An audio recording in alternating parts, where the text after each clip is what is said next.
La première star.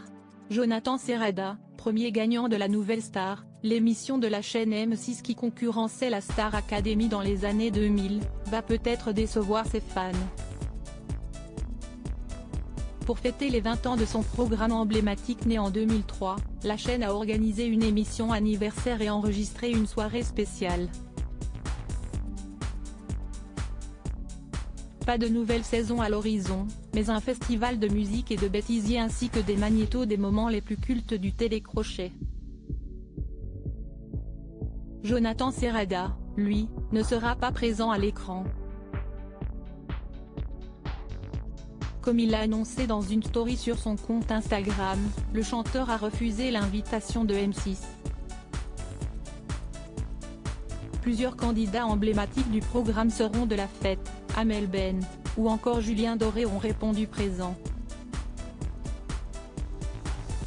Les membres légendaires des différents jurys de Nouvelle Star seront également là pour rappeler aux téléspectateurs leurs meilleurs souvenirs des castings et des primes.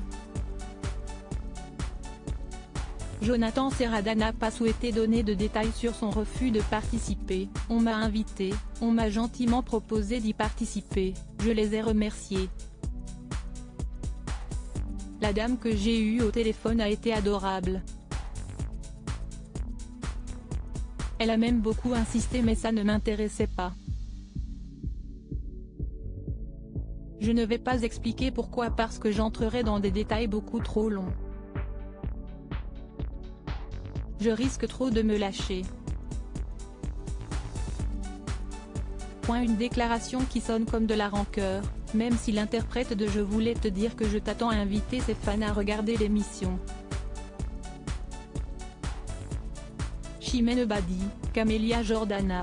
Ces stars sont toutes passées par des télécrochets. Jonathan Serrada, un gagnant discret qui chérit sa famille, grand gagnant de la première saison, le jeune Belge avait pourtant décidé brutalement de quitter la France pour s'installer à Bali, tournant le dos à la promesse d'une grande carrière. Un retour à l'anonymat sur lequel il s'est confié dans le programme Ils ont connu la gloire. Que sont-ils devenus?